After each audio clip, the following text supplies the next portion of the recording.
NEET में इस बार भी सिलेक्शन नहीं हो पा रहा है। आगे हम ड्रॉप लें या मूव ऑन कर जाए, कुछ समझ नहीं आ रहा है। तो इस वीडियो में मैं इसी बारे में डिस्कस करने वाला हूँ। देखो यार, ड्रॉप का डिसीजन सिर्फ तुम्हारा होने वाला है। मैं सिर्फ तुम्हें गाइड कर सकता हूँ कि कौन से पॉइंट्स को कंसिडर करके तुम्हें सोचना चाहिए ड्रॉप लेना है या नहीं लेना। तुम्हारा आज ये डिसीजन एक लाइफ का क्रूशियल डिसीजन होने वाला है। मीन्स ये डिसीजन तुम्हें एक साल बाद प्राइड भी फील करा सकता है या फिर रिग्रेट भी। अगर तुम्हारा सिलेक्शन हो गया तो तुम्हारे लिए ये डिसीजन काफ़ी एक इम्पोर्टेंट डिसीजन साबित होने वाला है। अगर नहीं हो पाया सिलेक्शन, तुम सोचोगे कि एक साल ख़राब हो गया। लेकिन यार, ड्रॉप ईयर कुछ ना कुछ तो सिखा के जाता ही है। मैं इस बार जैसे मेरा भी सिलेक्शन नहीं हो पा रहा है, लेकिन काफ़ी कुछ सी चीज़ें सीखी है मैंने पीछे ड्रॉप ईयर में। देखो, कोचिंग वाले तो कभी नहीं चाहेंगे कि तुम ड्रॉप ना लो। हमेशा वो ट्राई करेंगे तुम एक बार उनके जाल में फंसो और वो वापस से तुम अपना बैच बेचे और तुम वापस से उसी साइकिल में फंसो। उन्हें तो अपना इंडस्ट्री आगे बढ़ानी है, उन्हें तो अपने से पैसे कमाने हैं।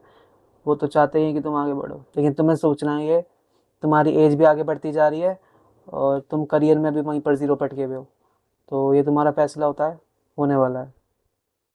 तो आगे बढ़ने से पहले, if you are new on this channel, then make sure to subscribe it for the future information, for future videos. And I hope शायद आपको थोड़ी क्लियर आवाज़ आ रही होगी। मैंने न्यू माइक ले लिया। और इसके बारे में कुछ आपको जानना होगा तो डिस्क्रिप्शन में लिंक दे दूंगा, वहाँ से जाके देख लेना। बाकी लेट्स स्टार्ट द वीडियो। तो पहला पॉइंट जो आपको कंसिडर करना है वो एक तो आपका family strong background. Strong family background means कि आपके फैमिली सेटल्ड हो, आपका कोई फिक्स्ड इनकम सोर्स हो और आप रिस्क ले सकते हो ड्रॉप लेने का। आपके पेरेंट्स की अगर तबीयत थोड़ी ठीक नहीं रहती, आपको आपको अपना घर भी देखना आगे, तो ड्रॉप मत लेना। वैसे मेरे पर्सनल ओपिनियन से जिसके दो ड्रॉप हो भी गए हैं, दो ड्रॉप हो गए, उससे ज़्यादा मत लेने की सोचना। क्योंकि कब सिलेक्शन होएगा फिर कब आगे तुम जाके कमाओगे, तो काफ़ी लंबा प्रोसेस हो जाता है। एकदम से तो है नहीं कि एमबीबीएस में सिलेक्शन हुआ नीट क्लियर होने के बाद कि सीधा डॉक्टर बन गए। पूरी पढ़ाई है, पहले 5 साल की एमबीबीएस है, फिर एमडी चलेगी 2-3 साल, फिर उसके बाद भी इंटर्नशिप पीजी निकालना, नीट पीजी, फिर काफ़ी लंबा प्रोसेस हो जाता है। तो अर्निंग कब करोगे?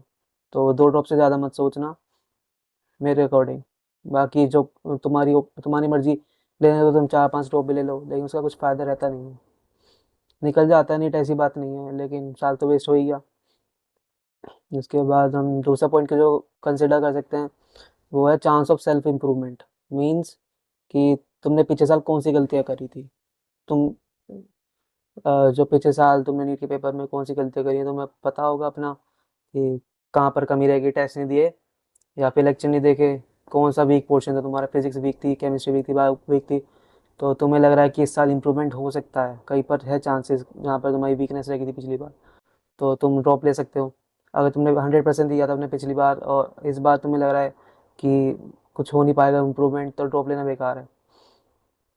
अगर तुम 100% दे चुके हो अपना पिछली बार, तो ड्रॉप मत लो, कुछ फ़ायदा नहीं।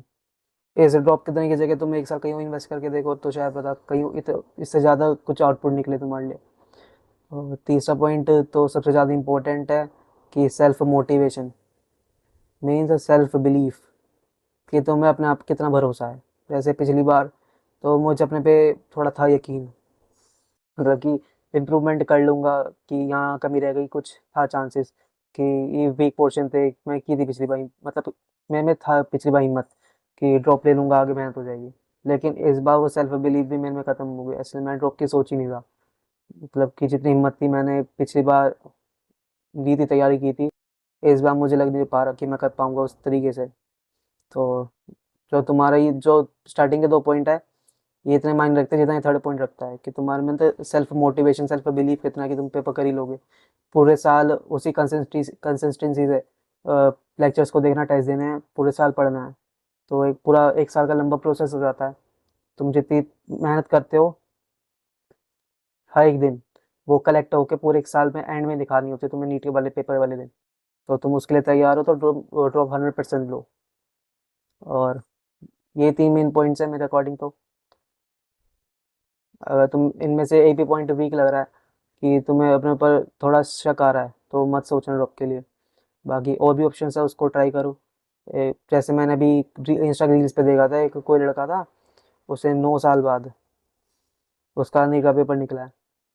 तो उसके अंदर लिख रखा था बच्चों ने, यू आर आवर इंस्पिरेशन। तो ऐसा भी कुछ इंस्पिरेशन जैसा लायक कुछ काम है नहीं। वैसे बहुत बड़ी बात है 9 साल बाद निकालने पेपर, लेकिन कब जा करके तुम एमबीबीएस में एडमिशन लोगे, कब निकलोगे बाहर, डॉक्टर बनोगे, कब जाके पैसे कमाओगे, तो ये सब तो बेकार ही ना। 9 साल मतलब तो एमबीबीएस की डिग्री हो जाती, ये बेकार है फिर। तो ये सब चीज़ें को कंसिडर करते हुए तुम्हें सोचना है कि ड्रॉप लेना या नहीं लेना। बाकी मैं तो अपना ओपिनियन बता ही चुका हूँ, मैं इस साल ड्रॉप नहीं ले रहा हूँ। और पार्शियल ड्रॉप का एक बार को तो सोच सकते हो, लेकिन वो भी मैंने डिसाइड नहीं किया, मेरे कुछ समझ नहीं आता पार्शियल ड्रॉप का। तो बाकी ये सब चीज़ों को कंसिडर करते हुए तुम्हें सोचना है। बस, और कुछ और डाउट हो तो कमेंट सेक्शन में पूछ सकते हो, और चैनल को सब्सक्राइब कर देना, like comment share, and all the best for the future. Thank you.